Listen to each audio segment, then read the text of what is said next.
Aude Gaillard, éleveuse laitière, a adhéré dès son installation il y a 7 ans à l'approche Bleu Blanc Cœur.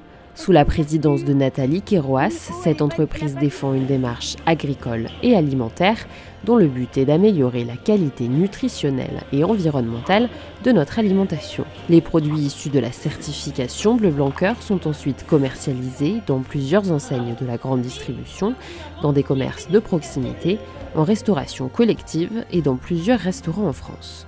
On fédère tous les acteurs de la filière, à la fois de la filière agricole et agroalimentaire, avec des producteurs, des éleveurs, des transformateurs, des distributeurs. Mais on réunit aussi, et c'est notre spécificité au sein de Bleu Blanc Cœur, des parties prenantes, les scientifiques, les professionnels de la santé, les professionnels des métiers de bouche et les consommateurs. Et donc c'est tous réunis qu'on développe ce projet Bleu Blanc Cœur qui s'appuie sur des référentiels de qualité qu'on appelle des cahiers des ressources et des engagements. Pour Aude Gaillard, la démarche Bleu Blanc Cœur se concrétise dans la manière de nourrir ses vaches laitières. Le cahier des charges exige une alimentation bien définie via l'introduction de graines de lin par exemple, le but étant d'améliorer l'apport en oméga 3 dans l'alimentation des animaux. Une recette et un équilibre précis, déterminés par de nombreuses recherches et analyses scientifiques. Il y a des fois le bon sens paysan, il a besoin d'être précisé quand même. Et c'est ça, même si nos anciens faisaient des choses qui étaient tout à fait pertinentes, et ben Bleu Blanc Cœur va amener un vrai cadre scientifique à ce que l'on fait. Et ça permet aussi de prendre des décisions clairvoyantes. Et c'est bien là la valeur ajoutée de la certification Bleu Blanc Cœur. Chaque mois, les éleveurs partenaires doivent faire analyser leurs produits pour respecter le cahier des charges.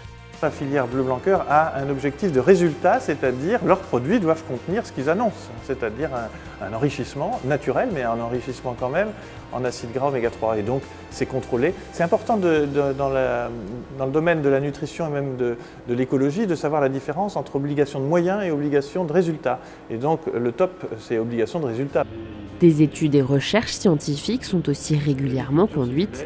Après plus de 20 ans d'existence, Bleu Blanc Cœur continue d'évoluer et d'amener vers une conscience plus précise des bénéfices d'une alimentation animale riche en oméga 3. Des bienfaits transversaux qui ont retenu l'attention de Michaël Lallanger. Ça fait très attention à la terre, aux animaux, à l'alimentation et aux personnes qui le consomment. Mais ce n'est pas une croyance, c'est avec une méthode, une validation scientifique derrière. Donc c'est quelque chose qui est très réel et pas qu'une idéologie. Aujourd'hui, Bleu Blanc Cœur, c'est plus de 800 acteurs économiques et une communauté de 32 000 adhérents. Au Ciel de Rennes, premier restaurant Bleu Blanc Cœur de France, le chef Jean-Marie Baudic valorise chaque jour les produits issus de la démarche. Un autre exemple de l'aventure collective Bleu Blanc Cœur.